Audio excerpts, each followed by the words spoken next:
नमस्कार, आप देख रहे हैं न्यूज नेशन। आपके साथ मैं हूं सबीना तामंग देशमुख। इस वक्त की बड़ी खबर से बुलेटिन की शुरुआत करेंगे।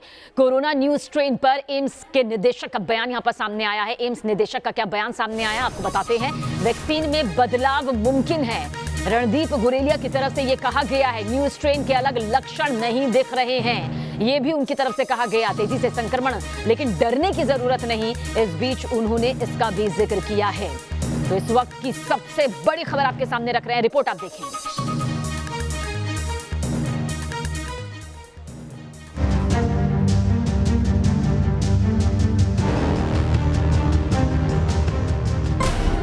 डरा रहा है किलर कोरोना का नया स्ट्रेन।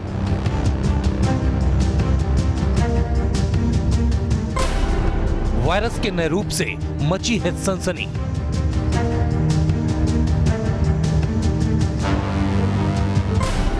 क्या वैक्सीन से खत्म होगा वायरस का नया स्ट्रेन?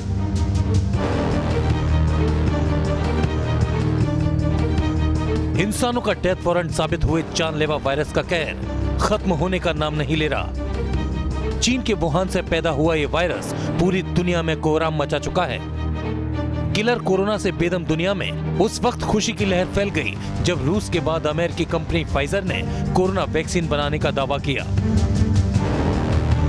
वैक्सीन से कोविड-19 के द एंड की उम्मीद लगाए दुनिया भर के लोगों को उस वक्त बड़ा सदमा लगा जब इसके दो नए स्ट्रेन सामने आए। कोरोना वायरस का पहला स्ट्रेन दक्षिण अफ्रीका से ब्रिटेन पहुंचा, तो कोविड-19 का दूसरा नया रूप अफ्रीकी देश नाइजीरिया में नजर आया, जिसे 70% ज्यादा संक्रामक बताया जा रहा है। वैज्ञानिकों के मुताबिक सभी वायरस प्राकृतिक तौर पर म्यूटेट करते हैं, यानी अपनी संरचना में बदलाव करते हैं। उसी तरह कोरोना वायरस भी रंग बदल रहा है। वैज्ञानिकों के मुताबिक वायरस के रूप में बदलाव महीने में 1 या 2 बार हो सकता है। एक के बाद एक मौत से इस वायरस के 2 रूप सामने आने से हड़कंप मच गया है। लोगों में डर और भ्रम का माहौल है। दुनिया भर में इसे लेकर तरह तरह के सवाल उठ रहे हैं। सवाल नंबर 1, कितना खौफनाक है कोरोना वायरस का नया स्ट्रेन? सवाल नंबर 2, क्या कोरोना वैक्सीन नए स्ट्रेन का खात्मा कर पाएगी? सवाल नंबर 3, क्या वैक्सीन के बाद दूसरी वैक्सीन लगवाना होगा? Team news nation. और आइए कुछ बड़ी बातें भी आपको जरूर बताते हैं, क्योंकि एक खास पैनल इस वक्त हमारे साथ मौजूद है। इस पर पूरी चर्चा यहां पर होगी, लेकिन न्यूज नेशन पर यह बड़े सवाल है न्यूज स्ट्रेन को लेकर। कितना खतरनाक है कोरोना वायरस का ये नया स्ट्रेन, जिसे लेकर लगातार जो खबराहट है वहां पर सामने आ रही है। दूसरा, मौजूदा वैक्सीन न्यू स्ट्रेन पर क्या कारगर साबित होगी? इस सवाल का भी जवाब आज अपने पैनल से तलाशेंगे। और साथ ही, क्या न्यू स्ट्रेन के लिए दूसरी वैक्सीन कोई आएगी? ये सबसे अहम सवाल इस बीच खड़ा हो रहा है, जो कि न्यूज नेशन भी उठा रहा है। उसका जवाब भी हम यहाँ पर तलाशने जा रहे हैं, क्योंकि जाहिर सी बात है एक बड़ी चिंता यहां पर सामने आ रही है। क्या न्यू स्ट्रेन के लिए दोबारा वैक्सीन लगानी होगी? यह सवाल भी यहां पर खड़ा हो रहा है। और साथ ही पांचवा सवाल, बेहद अहम सवाल, क्या भविष्य में कोरोना का वायरस रूप बदलता रहेगा? ये वो सवाल है जिनके जवाब हम यहां पर तलाशेंगे। क्या म्यूटेशन की वजह से वैक्सीन में बदलाव करना होगा? क्या ऐसा मुमकिन होगा? ये भी आज जवाब हम अपने पैनल से तलाशने की कोशिश करेंगे। 2 खास मेहमान इस वक्त हमारे साथ मौजूद हैं। डॉक्टर स्वाति महेश्वरी हमारे साथ मौजूद है, आप सीनियर फिजिशियन हैं। डॉक्टर राहुल भार्गव भी हमारे साथ मौजूद हैं, आप सीनियर डॉक्टर हैं। और इसके अलावा कुछ और भी मेहमान हमारे साथ जुड़ेंगे, लेकिन सबसे पहले हम डॉक्टर राहुल भार्गव आपकी तरफ रुख करेंगे। एक नया डर यहां पर आ गया है कोरोना के नए स्ट्रेन को लेकर, लेकिन कितना जरूरी है अब यह समझना कि आखिर इसका प्रारूप क्या है? देखिए, सबसे बड़ी बात यह है कि आरएनए वायरस है। आरएनए वायरसेस बहुत कॉमनली म्यूटेट होते हैं, वो इन्फ्लुएंजा हो या एचआईवी हो। वायरस में म्यूटेशन परिवर्तन लाता रहेगा, पर जब तक वो वायरस आपकी टेस्टिंग को और आपकी वैक्सीन को परेशान ना करे और आपकी मौजूदा वैक्सीन से कामयाब होता रहे बचाने में, तब तक घबराने की आवश्यकता नहीं है। तो इसलिए बिल्कुल मत घबराइए। सबसे तथ्य की बात यह है कि ये जो वायरस का स्वरूप है, जो हमारे को म्यूटेशन मिली है, ये सितंबर से मिली हुई है। इंग्लैंड में सितंबर से थी। ह्यूमन बिहेवियर की वजह से सडनली ये तेजी से फैलने लगा और पिछले 2 हफ्ते के अंदर में ये इतना बड़ा न्यूज का मुद्दा बन गया जिससे लोगों में डर आ गया। तो मैं लोगों से आग्रह करूंगा कि प्लीज ना डरें, अभी भी जो बिल्कुल। प्रॉब्लम है डॉक्टर वो राहुल भार्गव, human behavior हमारे की है। इन तमाम शो का मकसद भी यही है, ना डराना इसका मकसद है, ना घबराहट पैदा करना इसका मकसद है, बल्कि जो फैक्ट सामने आ रहे हैं वो वाकई मौजूदा स्थिति को लेकर कितने एक बड़े तौर पर, एक बड़ी तस्वीर के तौर पर है, उसे आप लोगों के जरिए, क्योंकि आप एक्सपर्ट्स हैं, आप डॉक्टर्स हैं और ज्यादा बेहतर से यहाँ पर बता सकते हैं। डॉक्टर स्वाति महेश्वरी, अब आपसे यहाँ पर समझना चाहेंगे, क्या आपको लगता है जो नई वैक्सीन यहाँ पर आ रही है, इंसानी रूपरेखा जिस हिसाब से है, क्या आपको लगता है कोरोना का जो नया स्ट्रेन है उसमें ये कारगर साबित होगी या फिर से एक नई शुरुआत यहां पर करनी होगी? देखिए, दो बातें हैं जो समझनी बहुत जरूरी है। सबसे पहली बात यह है कि अभी जो मौजूदा वैक्सीन हमारे पास हैं, उनका जो तरीका होता है इम्यूनिटी को एक्टिवेट करने का, उसमें वो केवल एक एंटीबॉडी को एक्टिवेट नहीं करते हैं, बहुत सारी एंटीबॉडीज को शरीर में एक्टिवेट करते हैं, जिसकी वजह से अभी जो हम प्रेजेंट कोरोना है उससे भी और जो वेरिएंट है उससे भी काफी हद तक सुरक्षा पाएंगे, जिस तरह से वैक्सीन बोल रही हैं।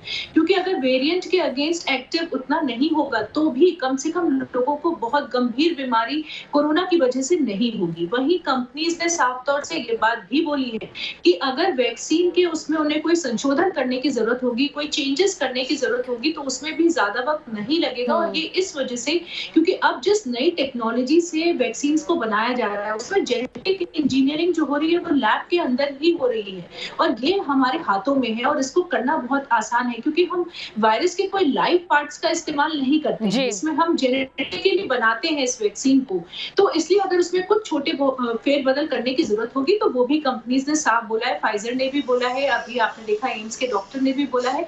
तो सब लोग ये बात बोल रहे हैं कि अगर चेंज करने की जरूरत होगी कुछ तो वो किया जाएगा, लेकिन फिलहाल जो वैक्सीन हैं उन्हीं से काफी सुरक्षा मिल जाएगी, तो घबराने और परेशान होने की बात नहीं है। जैसे ही ये वैक्सीन रोल आउट होती है लोगों को अपना पंजीकरण कराना चाहिए और वैक्सीन को आगे बढ़कर लगवाना चाहिए। डॉक्टर राहुल भार्गव, क्या कुछ यहाँ पर आपको लगता है? जी जी जी, आप अपनी बात पूरी करिएगा। डॉक्टर स्वाति, इसमें ये भी बात बहुत महत्वपूर्ण है, अभी तक वायरस में कोई ऐसी म्यूटेशन नहीं पाई गई जिसकी वजह से पीसीआर टेस्टिंग में बाधा है, या करंट वैक्सीन जो पॉलीक्लोनल है, मतलब पॉलीक्लोनल का मतलब है कि 3-4 एंटीजन को लेके बनाई गई है।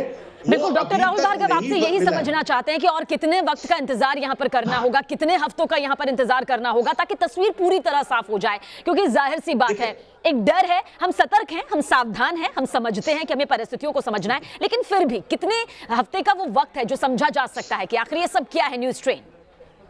देखिए, आज भी एक बात, सबसे पहली बात ये समझ लीजिए, दर्शकों को ये जानना जरूरी है, mutation will be a common part of a virus. Mutation होगी, वैक्सीनेशन लगेगी, उसके बाद भी म्यूटेशन आएगी।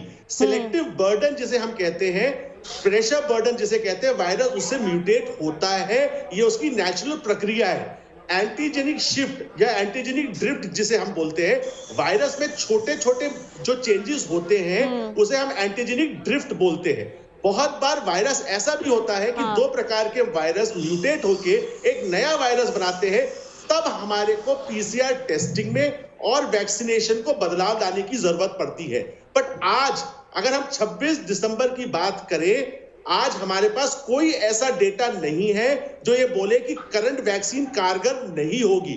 तो ये म्यूटेशन आती रहेंगी, छोटी छोटी अमीनो एसिड्स चेंज होंगे, पर वो इतने बड़े चेंजेस नहीं है कि वो वायरस का प्रारूप बदल दे। और दूसरी बात, सबसे बड़ी बात यह है कि वायरस बदला 70% वो तेजी से फैलने की प्रक्रिया में है, बट क्या किसी भी डेटा ने पिछले 3 महीने में ये बताया कि मोर्टेलिटी बढ़ गई, हॉस्पिटलाइजेशन बढ़ गया? चलिए, इन डेटा के लिए हमें इंतजार यानी कि यहाँ पर करना होगा कि वाकई इसका जो आने वाला प्रारूप है, जिस नए स्ट्रेन की हम का जिक्र कर रहे हैं, वो कितना खतरनाक है, या फिर किस तरह से हम कोरोना के नए स्ट्रेन को लेकर एक घबरा रहे हैं, हमें कितना घबराने की जरूरत है और कितना नहीं, या कितना सावधान रहने की जरूरत है। डॉक्टर स्वाति, पेरेंट्स अपने बच्चों को लेकर बहुत ज्यादा फिक्रमंद है। कल भी हमने इसे लेकर एक बड़ा शो किया था, उसके बाद भी लगातार हमसे लोग पूछ रहे थे कि बच्चों के लिए ये क्यों बार बार खतरनाक कहा जा रहा है, क्यों जो फैक्ट सामने आ रहे हैं उसमें बच्चे ज्यादा आ रहे हैं। डॉक्टर स्वाति, हम चाहेंगे कि इससे लेकर आपकी तरफ से कोई क्लैरिटी सामने आए, क्यों बच्चों को ये टारगेट कर रहा है, ऐसा क्यों? बिल्कुल, देखिए सबसे पहले समझना ज़रूरी है कि जो नया स्ट्रेन है जिसकी हम बात कर रहे हैं, इसमें कुछ चिंताजनक बातें हैं, कुछ संतोषजनक बातें हैं, दोनों ही जानना ज़रूरी है। चिंताजनक बात यही है कि इसमें जो स्पाइक प्रोटीन्स में म्यूटेशन हुए हैं, यानी कि जो N501Y म्यूटेशन हुआ है, उसकी वजह से ये एस रिसेप्टर्स जिसके थ्रू ये मनुष्य के शरीर में अंदर घुसता है, उसमें और आसानी से चिपक रहा है और आसानी से अंदर घुस रहा है, जिस वजह से इसकी जो फैलने की क्षमता है वो काफ़ी बढ़ गई है, लोग ज़्यादा इन्फेक्टेड हो रहे हैं और वहीं बच्चों में भी ये ज्यादा इन्फेक्शन कर रहा है। अभी बच्चों के ब्रिटेन में ज्यादा इन्फेक्शन देखा गया है कोरोना वायरस की वजह से। इस वजह से ये चिंता का विषय बना हुआ है। साथ ही में इसमें एक म्यूटेशन और हुआ है जो कि H69V70 है, जिसकी वजह से जो लोग पहले से बहुत इम्यूनो कॉम्प्रोमाइज्ड हैं, जिनकी इम्यूनिटी बहुत कम है, उनको भी ये ज्यादा इन्फेक्ट कर रहा है। लेकिन संतोषजनक बात यही है कि इसकी वजह से मोर्टेलिटी नहीं बढ़ी है, इसकी वजह से लोगों की मृत्यु ज्यादा नहीं हो रही है, ये ज्यादा सिवियर डिजीज नहीं कर रहा है और सबसे अच्छी बात ये हमारी टेस्टिंग को इवेट नहीं कर पा रहा है। यानी कि हम जब टेस्ट कर रहे हैं, जो मौजूदा हमारे पास टेस्ट है, उनसे जब हम टेस्टिंग करते हैं तो हम इसको पकड़ पा रहे हैं। ऐसा नहीं हो रहा है कि पता नहीं चले कि कोरोना है और पता नहीं चल रहा। डॉक्टर राहुल भार्गव, आप कितना सहमत नजर आते हैं डॉक्टर स्वाति की इस बात से? क्योंकि इसमें एक और चीज है कि हॉस्पिटलाइजेशन भी ज्यादा नहीं हो रहा, ट्रांसमिशन ज्यादा हो रहा है, बट हॉस्पिटलाइजेशन, मोर्टालिटी और तीव्रता बहुत तेज नहीं है।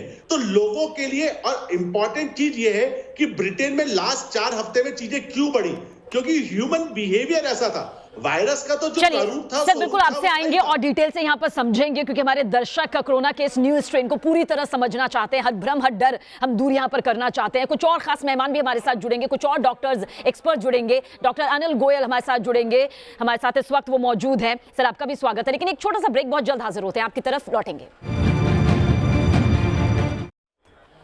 तो कोरोना के न्यू स्ट्रेन को लेकर जो तमाम खबरें आ रही हैं उन्हें आप तक पहुंचा रहे हैं, ना सिर्फ पहुंचा रहे हैं बल्कि उनके पीछे की हकीकत क्या है वो भी आप तक पहुंचा रहे हैं। खास मेहमान हमारे साथ मौजूद हैं, आईएमए के पूर्व सचिव डॉक्टर अनिल गोयल भी हमारे साथ मौजूद हैं। डॉक्टर अनिल गोयल, जिस तरह से अभी एम्स निदेशक डॉक्टर रणदीप गुलेरिया की तरफ से ये बात सामने आई है कि न्यू स्ट्रेन के लक्षण दिखाई नहीं दे रहे हैं और वैक्सीन में बदलाव जो है वो भी मुमकिन है, इसके क्या मायने निकाले जाएं?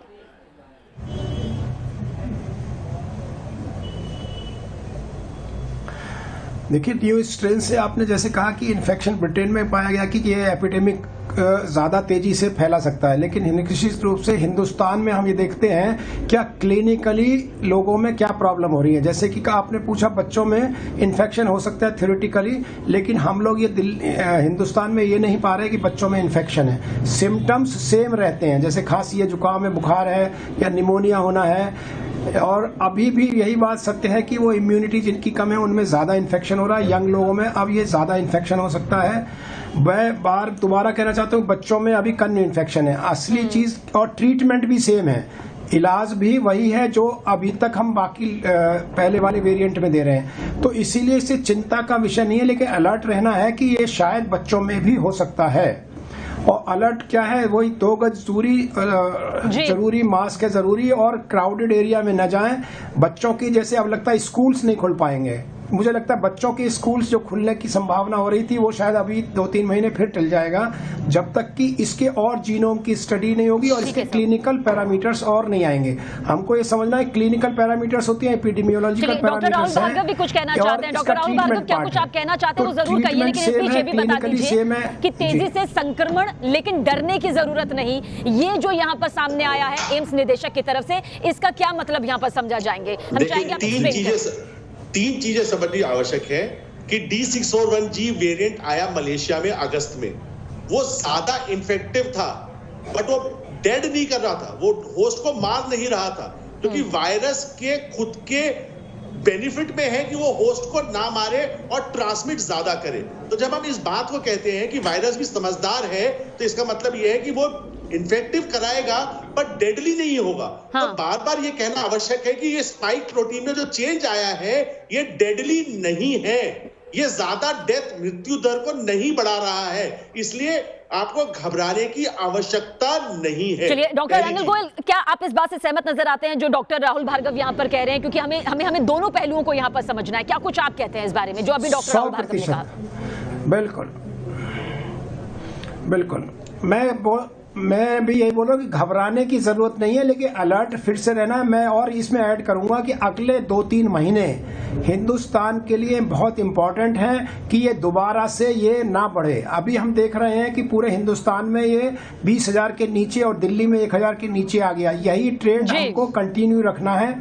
इसके लिए हमें अलर्ट, कोई भी वेरिएंट आए, दूसरा आए, तीसरा आए, इससे फर्क नहीं पड़ेगा अगर वो बीमारी यहाँ के नंबर ऑफ पेशेंट्स नहीं बढ़ा रहा है। हमको यही देखना है कि नंबर ऑफ पेशेंट्स नहीं बढ़े। चलिए, मिली-जुली बात इतनी है कि जिस तरह से हम सावधानी बरत रहे हैं, हमें उसी तरह से सावधानी बरतनी चाहिए, उसी तरह से सतर्कता बरतनी चाहिए। माफ कीजिएगा, वक्त इतना ही, लेकिन इस वक्त में आप लोगों ने जिस तरह से बताया हमारे दर्शकों को कि आखिर न्यू कोरोना का जो ये न्यू स्ट्रेन है उससे लेकर किस तरह की तस्वीर यहाँ पर साफ होनी चाहिए, वो आपने बताई। आप तीनों का ही बहुत बहुत शुक्रिया इस चर्चा में शामिल होने के लिए।